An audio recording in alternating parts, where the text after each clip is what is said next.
అబ్బా ఏంటే నువ్వు గాని ఆ భీముడిని పనిలో పెట్టావా? భీముడిని నేనెందుకు పనిలో పెట్టానే? అక్కడ పని చేస్తున్నాడు. రండి. రే భీముడు, ఆ గేదెలు కుడి తట్టేశానండి. నిన్నెవడు పెట్టాడు రా పనిలో? రూల్స్ అండి. రూల్సా? 6వ క్లాసుకి అన్ని రూల్స్ తెలుసారా నీకు? తెలుసు. ఇప్పుడు ఒక ఎమ్మెల్యే చచ్చిపోయాడు అనుకోండి, ఆయన కొడుకు ఎమ్మెల్యే పొట్టిస్తారండి. ఎందుకు? డబ్బులు సంపాదించుకోవడానికి. అదే ఒక ఉద్యోగస్తుడు చచ్చిపోయాడు అనుకోండి, ఆయన కొడుకే ఉద్యోగం ఇస్తారు. ఎందుకు? కుటుంబాన్ని పోషించుకోవటానికి. అదే పాలేరోడు చచ్చిపోయాడు అనుకోండి, ఆడి కొడుకు కూలి చెయ్యాలండి, చేసినప్పు తీర్చుకోవటానికి. చెప్పరా? అక్కర్లేదు, మీ నాన్న చచ్చిపోగానే మా నాన్న మీరు క్యాన్సిల్ చేశారు. భలే చూడండి, అట్ట కుదరదండి. ఎందుకని బాబు? ఇప్పుడు మా అయ్య చేసిన రుణం నేను తీర్చలేదు అనుకోండి, పైనుంచి కిందకి సరాసరి దెయ్యమై వచ్చి నన్ను పీక్కు తింటాడండి బాబు. వీడు దెయ్యమై మన పీక్కు తింటానికి మన పంచర్ చేరాడు తల్లి. అది కాదురా. నేను ఎన్నంటే ఎన్నండి. ఓ అయ్యో, నేను ఇక్కడ పని చేస్తున్నా.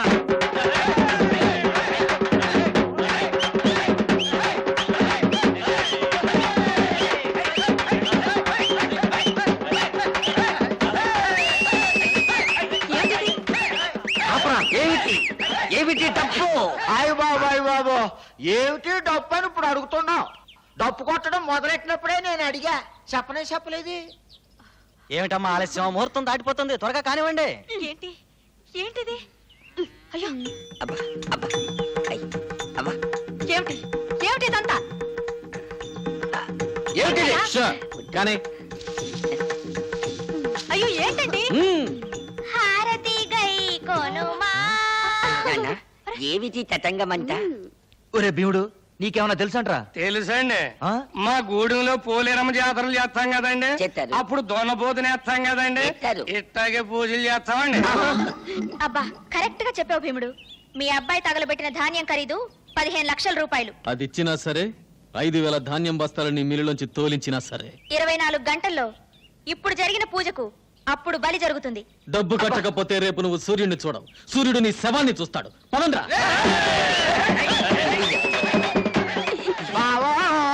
రేపు పొద్దున్న నీ కొడుకు ఫోటో పేపర్లో పడిపోద్దే.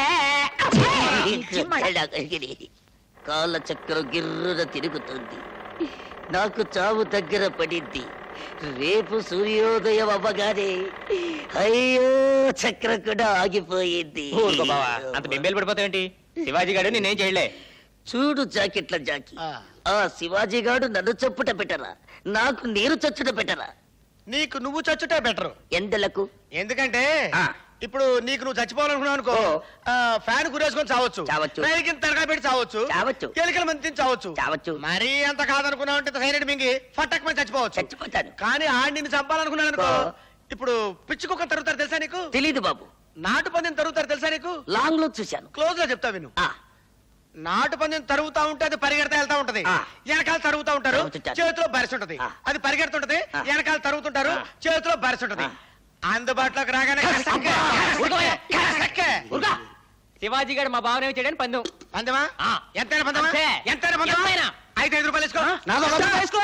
అయ్యో, ఆఖరికి నా తల ఖరీదు 5 రూపాయలు, 5 రూపాయల 50 పందాలేసుకున్న లెవెల్కు దిగజారిపోయిందా?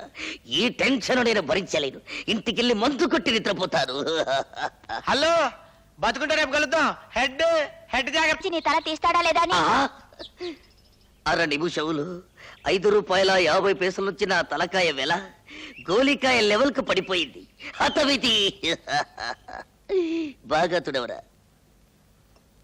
అక్కడ శివాజీ నా తల తీసాడని పిల్లలు గోరికాయలతో పందాలు కాస్తుంటే మీరు ఇక్కడ తీరిక మెక్కుతున్నారా? నీ తలకేం అవ్వదు గానీ కూర్చోరా. కోడికూర వేడివేడిగా తిందు గాని పొయ్యి మీద ఉంది. భీముడు, ఆ కోడి ఎగురు పట్టా. చేస్తున్నానండి.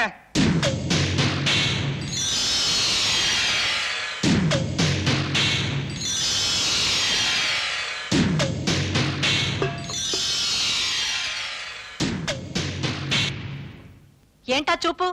ఆ కూర వడ్డించు. వడ్డిస్తున్నానండి.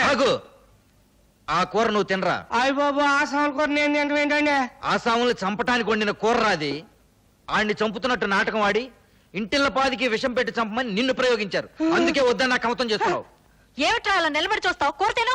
వాడు తిన్న తర్వాత మనం తింటే అది ఎంగిలి కూడు కదా తల్లి చెల్లి. నువ్వు నోర్మి తినరా. అయ్య బాబోయ్, ఇన్నాళ్ళు మా నోటికాడ కూడు దొరల తింటం చూశానండి. దొరల నోటికాడ కూడు మొట్టమొదటిసారి తినబోతున్నానండి. విధి లిఖితం. చూస్తున్నాడు, సెలెక్ట్ చేసుకుంటున్నాడు, ఇక తింటాడు. ఒక ముక్క తిన్నాడుగా, విషయం లేదేమో తల్లి చెల్లి. ఇక మిగిలింది మనం తిన్నాం. ఉండరా, ఇంకో ముక్కలో ఉందేమో.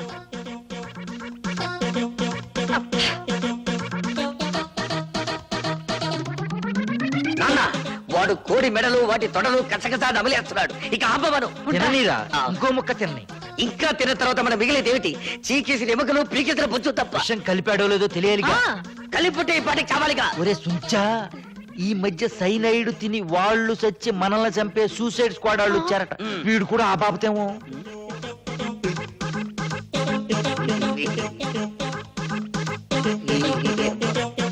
ఏమిటో మొత్తం తినేశావమ్మా? పాపం ఈ చిన్ని ముక్క ఏం పాపం చేసిందని దీన్ని మాత్రం వదిలేశావు. లాగించు, పీకి ఒక పీక్ తీర్చాడు. లాలా చిరగబోతే కరివేపాకు లీఫ్ కూడా లేకుండా క్లీన్ గా నాకేశాడు. అపరా నీ కాగ్గోలా, రేపు మళ్ళీ కోడిని కోసుకుందాం. తినటానికి ఈయన ఎక్కడ బతుకుంటాడండి రేప? ఆ శివాజీ బాబు తలకాయ కోసి సంచులో వేసుకెళ్ళిపోతానని చెప్పాడు కదా. కేసు పెడదామా? చిచ్చి, నీ పరువేం కావాలి?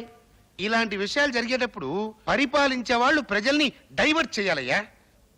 మీ ఊళ్ళో హిందూ ముస్లిం తగదా పెడదాం. మా ఊళ్ళో ముస్లింలే లేరే. పోనీ పాత ముఖ్యమంత్రి వేలు తనే కోసుకున్నాడా, ఆ కుర్రాడే కోసాడా అని ప్రజల మధ్య ఇప్పుడు చర్చ పెడితే? వాళ్ళు మా వాణ్ణి చంపేస్తారు మహాప్రభో అంటే ఈ సలహాలేమిటండి? అయితే ఒకే ఒక్క ఐడియా ఉంది. దాంతో టాకు మారిపోద్ది. రాజ్యలక్ష్మి కుటుంబంతో సహా ఊరిడి చెల్లిపోద్ది. కాకపోతే చెల్లెలే అని ఆలోచిస్తున్నాను. ప్రాణం పోయే కాడ చెల్లెలు అనుకుంటేలా? అంతేనా? ఉమ్.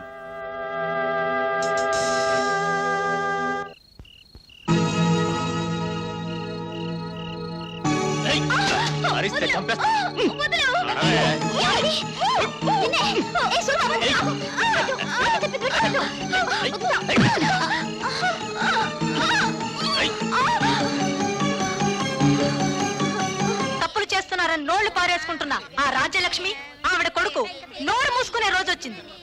వంకర మాటలు ఎందుకు, తిన్నగా చెప్పు. తిన్నగా తలుపులు తీసుకుని లోపలికి వెళితే నీ కూతురు మా అన్నయ్య కొడుకు సూరితో కులుకుతూ కనిపిస్తుంది. నా పెళ్ళాం నిజం చెబితే చెయ్యి చేసుకుంటావా? ఆ చెయ్యి విరిచేస్తే ఏం చేస్తావే? నీ తలకాయ తీసుకుపోతా. ఫు! నీ చెల్లెలు లోపల కులుకుతోందో లేదో తేల్చుకోరా.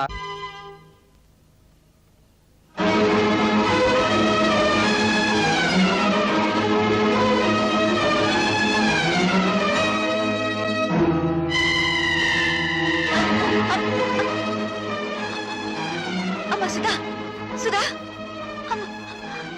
అమ్మ సుధా.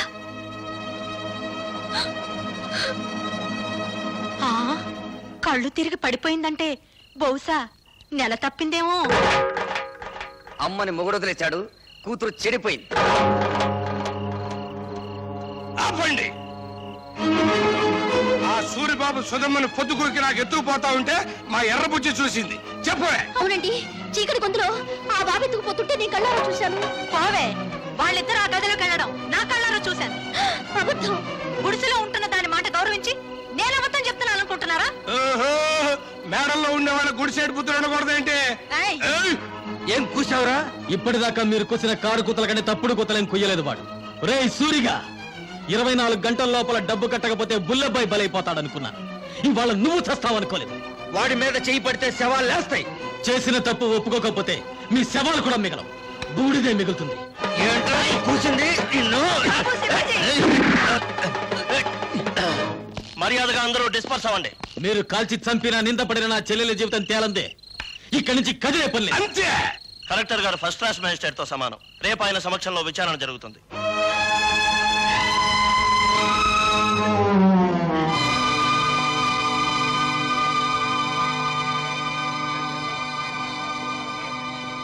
సర్పంచ్ అలా కలెక్టర్ గారికి కేసు వివరించు. నాకు తెలుసు. నీ పేరేమిటమ్మా? కలెక్టర్ గారు ఈ ఊరికి కొత్తగా వచ్చారు. నీ పేరు తెలీదట? చెప్పమ్మా. ఆ పిల్ల మెంటల్ కండిషన్ ఎలా ఉందో తెలుసుకోవడానికి ప్రయత్నిస్తున్నాను. మధ్యలో మీరు మాట్లాడకూడదు. నోరు మూసుకోండని కూడా చెప్పొచ్చుగా, మీరు కలెక్టర్ కదా. చెప్పమ్మా, నీ ఇష్ట ప్రకారం వెళ్ళావా, అతను బలవంతంగా తీసుకెళ్ళాడా? నాకు అతనితో పెళ్లి చేయించండి. ఇది నా ప్రశ్నకు సమాధానం కాదు. ఇంకా అర్థం కాలేదండి? నాకు ఆ కుర్రోడితో పెళ్లి చేయండి అంటే ఇష్టపడి వెళ్ళాను, అంత ఫినిష్ అని చెప్పినట్టేగా. ఇదిగో కలెక్టర్ గారు, అందరూ కలిసి నా చెల్లెలి జీవితంతో చెలగాటమాడుతున్నారు. నా చెల్లెలికి న్యాయం జరగకుండా ఈ కర్ర దాటి వెళ్తే ఇక్కడ ఊరుండదు, వల్లకాడుంటుంది. కలెక్టర్తో ఎలా మాట్లాడాలో ముందు తెలుసుకో. క్షమించండి కలెక్టర్ గారు, అన్నని కలెక్టర్ చేయడం కోసం వాడు చదువు మానేశాడు. మాట్లాడటం చేత కాదు. నేను చెబుతున్నాను వినండి. మీరు చదువుకున్న చదువులు మీకేం నేర్పించాయో గాని మేం నేర్చుకున్న నీతులు మాకు కొన్ని నేర్పించాయి. ఆస్తి పోతే కూలి చేసుకుని బతుకుతాం, ఆత్మాభిమానం పోతే పోతే ఇక్కడ జరిగేది ఆత్మహత్యలు కాదు, హత్యలు. భయపెడుతున్నావా? బుజ్జగించే వయసు కాదు కదా. ఆ అమ్మాయి పెళ్లి చేయమని అడుగుతోంది కదా. వాడు ఎత్తుకుపోయాడని చెప్తున్నాం కదా. సాక్ష్యం? నేను నా కళ్ళ ముందే సూరిబాబు సుధమ్మను ఎత్తుకుపోయాడు. నిన్నడగలేదు. చూసిన వాళ్ళు సాక్షి వద్దని సోహన్ అడుగుతారేండి బాబు? ఏమ్మా, నువ్వే అతనితో కలిసి రూమ్ లోకి వెళ్ళావా, లేక అతను నిన్ను ఎత్తుకుపోయాడా? మా ఇద్దరికి పెళ్లి చేయించండి. ఇంతకంటే ఆ పిల్ల ఏం చెబుతుందండి? విషయం అర్థం కాలా? అయినింటి ఆడపిల్లని ఇంతకంటే ప్రశ్నించడం మంచిది కాదు. కాబట్టి ఈ ఇద్దరి పెళ్లికి ఏర్పాటు చేయమని తీర్పు చెప్తున్నాను.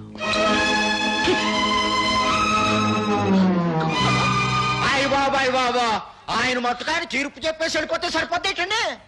నా కొడుక్కి 5 లక్షల కట్నం ఇవ్వాలి.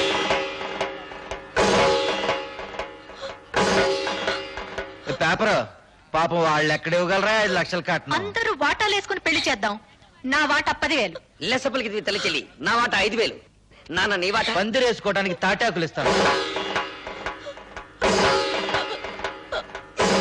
రండి బాబు రండి, అందరూ చందాలు ఇవ్వండి. ఈ చెడిపోయిన దానికి పెళ్లి చేద్దాం. నా సంత 30 రూపాయలు.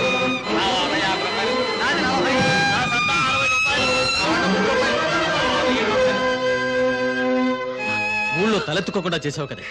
వాళ్ళకి చెప్పడం ఇష్టం లేకపోతే నాకైనా చెప్పొచ్చుగా సుధా, సూరిబాబు అంటే ఇష్టమని. చేసిందంతా చేసి ఇప్పుడెందుకు ఏడుస్తావు? 5 లక్షలు ఎక్కడి నుంచి తేవాలి? నిన్ను గోదావరిలో తోసి నేను దూకాలి. ఎందుకు చేసావి పని? నేను చెడిపోలేదు.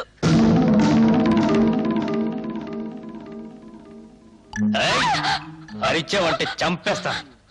నువ్వు అక్కడే కూర్చో, నేను ఎక్కడే కూర్చుంటాను. ఏయ్!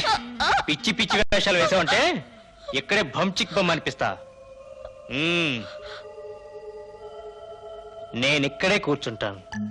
మీ అమ్మ, ఊరు జనం అంతా వచ్చిన తర్వాత గొడవ జరుగుతుంది కదా, నేనే వెళ్ళి తలుపు తీస్తాను. నాకు పెళ్లి చేయండి, నాకు పెళ్లి చేయండి అని ఎందుకు చెప్పావే? నేను చెడిపోలేదంటే మీరు నమ్ముతారమ్మా, కానీ ఊరు నమ్మదుగా. అందుకే చెడిపోయిందని కుటుంబంగా మన కుటుంబం ముద్ర పడకూడదని నేను ఆ దుర్మార్గుడిని. అత్తయ్య, సుధ చెప్పింది కరెక్ట్ అత్తయ్య. పెళ్లికి ఏర్పాట్లు చేయండి, మిగతా డబ్బు రేపు తీసుకొస్తాను. ఆ రోజు నా కొడుకు నిన్ను పెళ్లి చేసుకోబోతున్నందుకు బాధపడ్డాను. ఈ రోజు నువ్వు ఆ వెధవని పెళ్లి చేసుకున్నందుకు బాధపడుతున్నానమ్మా. పర్వాలేదత్తయ్య, పెళ్లికి రెడీ చేయండి. ఇంకా పెళ్ళేంటి? ఆ సూర్యగాడిని రచ్చబండ దగ్గరికి తీసుకొచ్చి పచ్చడి చేసి ఈ నిజం చెప్పిస్తా. ఆగు బాబు, పుట్టలో పాములాగా కొంపలో నేనుండాను కదా. ఉపాయం ఏదో నా చెవిలో పారై, అపాయం సంగతి నే చూసుకుంటా.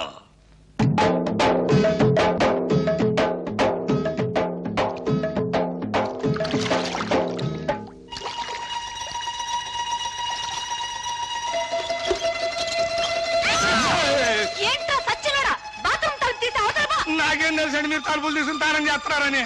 బరువు పంపేసుకుని వెళ్ళిపోతా. సచ్చినోడా, తలుపు మూసి అవతల పోరా. బరువు దించు పోరా.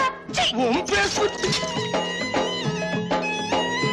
జాగ్రత్తగా తీసుకెళ్ళండి. బాయ్.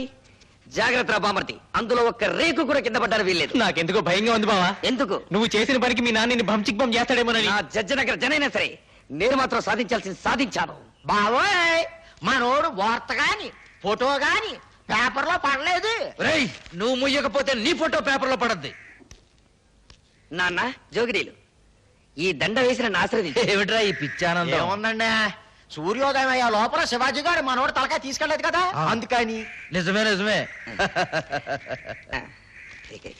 నమస్తే నాన్న. పిచ్చి నాయన, నా కొడుకు మీద చేయి వేయడానికి వాడికి ఎన్ని గుండెలు? అవును, పోయేది నా తలకాయ కానీ నీ తలకాయ కాదుగా, అందుకే నా జాగ్రత్తలో నేనున్నాను. ఏం చేసావురా? 5,000 బస్తాల ధాన్యాన్ని ధాన్యాన్ని శివాజీకిచ్చి ఇచ్చి 5,000 బస్తాలు ఇచ్చావా?